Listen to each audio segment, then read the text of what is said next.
This is a video I've been a little terrified to make. I don't really know how to start this. I was rereading My Body by Emily Ratajkowski and kind of reflecting on my own experience growing up, becoming a woman, and figuring out where my place was in the whole beauty aspect of being a woman. And the way you figure that out, of course, is by seeing how people treat you and seeing how people perceive you as you grow up. Obviously, Emily Ratajkowski is an extremely conventionally attractive woman, and she is a very extreme example as somebody who is widely perceived to be beautiful, which is absolutely not a category that I place myself into. Which brings us to our first question, which is, how do I know that I'm pretty? We'll start at the very beginning.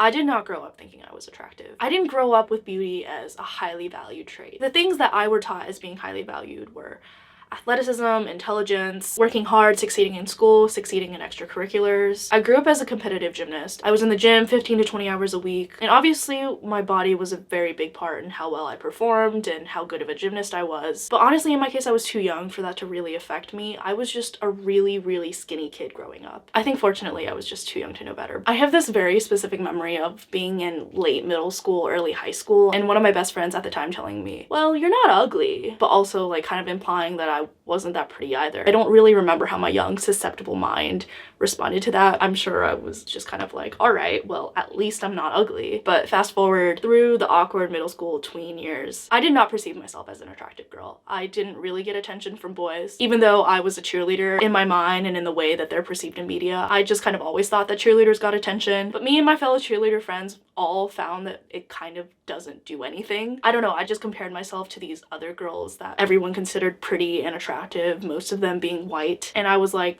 I don't look like them, and nobody is really looking twice at me, so I guess I'm just not attractive. And that was never really anything that bothered me necessarily until I became a little more interested in boys, which didn't really happen until later in high school. I took an acting class when I was a young teenager, and they taught you how to get an agent, and so I know how to get an agent, so I might as well just get one. And so I did. I always loved photography, and just for fun, I started doing photo shoots with my friends where I was in front of the camera, and I was like, damn, okay, like, I don't look bad. Through my agents, I started getting my first modeling work. I remember specifically the summer after my first year of college. I did a runway show and I did a hair show. And through those experiences is the first time I really learned how to pose. And the first time I learned that the first thing that you do when a camera is pointed at you is not smile, but how to do the serious model face. And so it was around then that I learned that I'm actually not that bad looking at all. And why did it take me so long to figure that out? I think that obviously I grew up in America. I was fed Eurocentric beauty standards. It's funny because I was talking about this with one of my friends and he was like,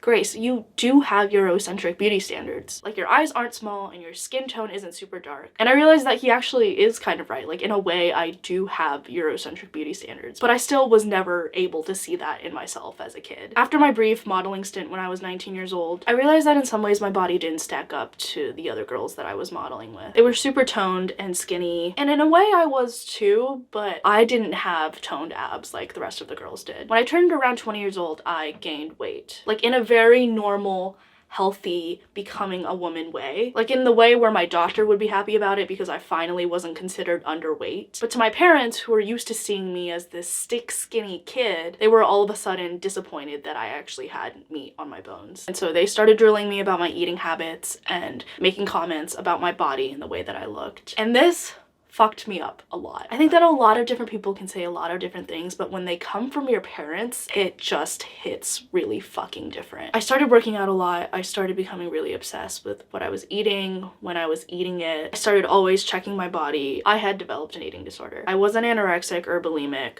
but I did become extremely hyperfixated on food and exercise to the point where it was all I thought about all day. I was fasting a ton, and at a point I just wasn't really eating very much. I've talked about my disordered eating before, so I'm not going to get too into that, but it all stemmed from this perfectionism, this desire to be the perfect woman, to have the perfect body, the kind of body that would always look good in photos, the kind of body that I would be able to sell as a model. Now that I knew that I was pretty enough to do it, I just needed to get the body. The way that I look bleeds into my life more than it does for a lot of people, and it's because I am pursuing an image-centric career. I am an actor, I make content, I work with photographers all the time. I am pretty much constantly on camera. Having imperfections is extremely stressful to me because my face and my body are literally my job. And if I don't look the way that I have advertised, then that is a problem. It's also kind of stressful because I just see and hear myself all the time, and I've scrutinized every part of how I look. I know exactly what I would change about my face and my body, and a lot of that I have made peace with. But my imperfections are things that I see all the time that are just constantly glaring at me. I also know that the way that I look has a lot to do with the amount of success that I have in the things that I'm pursuing, like modeling and content creating. But I also question if I'm interested in these things in the first place because I am attractive. Like, I love shooting photos with my friends and working to create cool, beautiful images. And the way that I talk about it is always from a creative standpoint and for the love of my friends and their talent. But if I'm being honest with myself, do I actually like it because it's creative,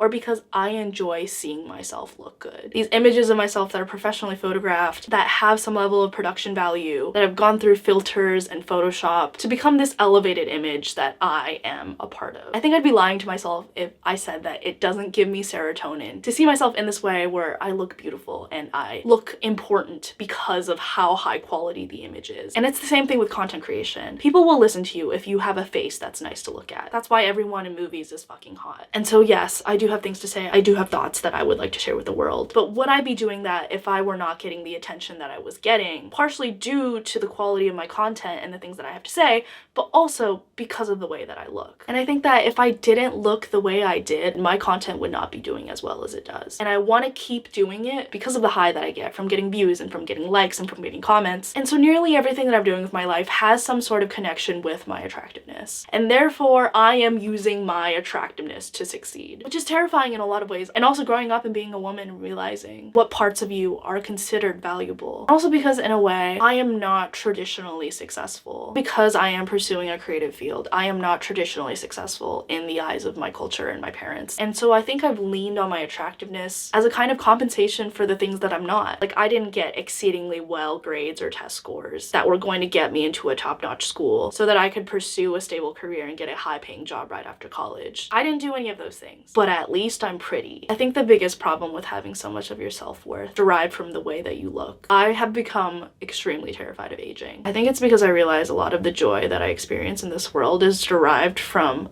enjoying the way that I look. Like, obviously constantly being on camera, but also when I go out with my friends or I go on a date. I put on a cute outfit, I do my hair, I do a fun little makeup look, and I get to go out and talk to people and know that I look good. And that is a really fucking good feeling. I think that life is way more fun when you're pretty. People think that you're more intelligent and more capable and more likable because you're pretty. In a lot of ways, you have a competitive advantage as an attractive person in this world. I'm scared of when I look into the mirror and I'll have a much longer list of things that I don't like about the way that I look. It's just been such a big part of my identity since I was a young adult. I don't know how I'll feel about myself if I don't have that. And I'm scared that I won't like myself very much. And I'm hyper aware of the fact that, unfortunately, as a woman, the amount of value you have in this world has a lot to do with the way that you look. Let's talk about attractiveness in relation to how it affects my relationship with men, which I think is where the biggest downsides are. I'm a big people person. I love making new friends. I love talking to people, and I wish I could do so without that voice in the back of my head that's constantly reminding me that this man could find me attractive and might want something out of me. And for the longest time, I would be avoidant. I would just be ignorant. I would just pretend this voice in my head doesn't exist. Because to me, it wasn't fair that I couldn't talk to men like most people would talk to men. Because there are so many guys out there that are super cool that I have interesting conversations with that I want to be friends with. But because of this thing, I can't fully be myself and talk to these men like I would talk to other people. Because I have to have my guard up. I have to be aware of the fact that at any moment he could say something that would put me in an awkward or uncomfortable position. And I have to walk on eggshells because I don't want to accidentally give someone the wrong idea. Because unfortunately, I've learned that when it comes to men, almost anything can be a green light. You will do the smallest thing and they'll take it as a sign that they should go for it, which is almost never my intention. I, at the end of the day, just want to connect with people. It's all I ever want to do. It's one of the greatest joys of being alive.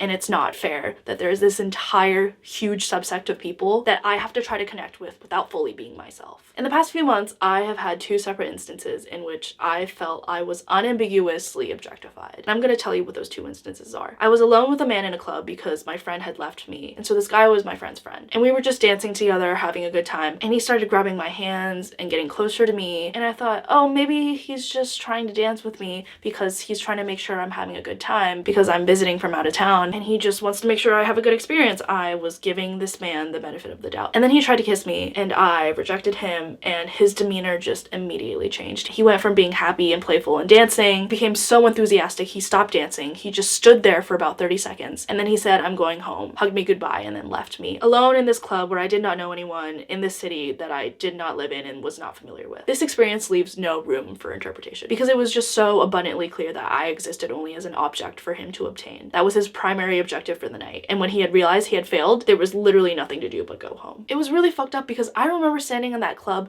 feeling bad because I felt like I had ruined this man's night. Even though I'd barely known him for 2 hours, we have no relationship whatsoever, I still felt like I did something wrong. And I know it's really fucked up and I know that it wasn't my fault, but in that moment, that is how I felt. I've always kind of felt like men are always looking for an excuse to sit closer to me or to touch me. And please bear in mind that I do not think every single man on this earth is attracted to me or wants to sleep with me. It is simply through patterns and years of experiences interacting with men that I have formed these conclusions. The other experience I had where I was unambiguously objectified is when I went on 2 dates with this man I met on an app. The guy that I went on 2 dates with pays somebody to swipe on dating apps for him, or women that are young, tall, and Asian, because that's his type. He didn't really care about how intelligent or successful or ambitious these women were, as long as essentially they were hot. And obviously I know that people like this exist. I've just never had the personal experience of going out with someone simply because I checked a very superficial list of boxes. Why does she have to be tall, you ask? He wants his kids to be tall because he cares a lot about status. I'm a pretty tall girl. I'm 5'8.5". I had absolutely never dated anyone who made it a point to specifically date tall women for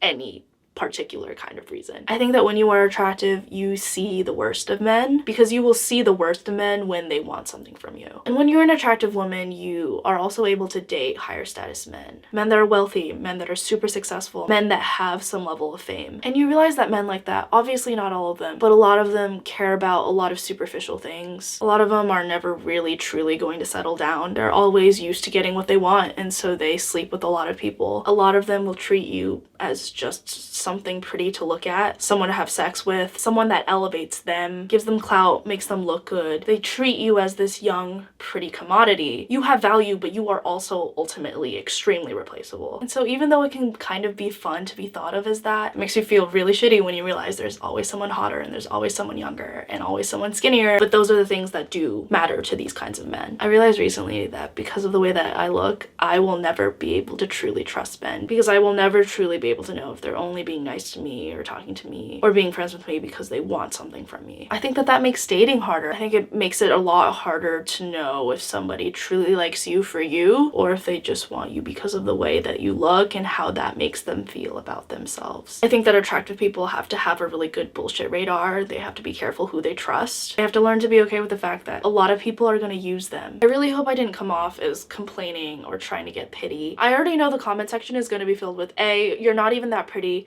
and B, boo-hoo, you're pretty, first world problems. I'm not here to try to convince you that I am pretty and that I experience pretty privilege. I'm not here to convince you that this is a greater issue in the world. I am simply here to share my personal thoughts, experiences, analyses of a phenomenon and viewpoint that I find very interesting. I find that being an attractive person in this world leads to a very unique set of experiences. I just wanted to share them with you. Thank you so much for watching. My name is Grace, and I will see you again very soon.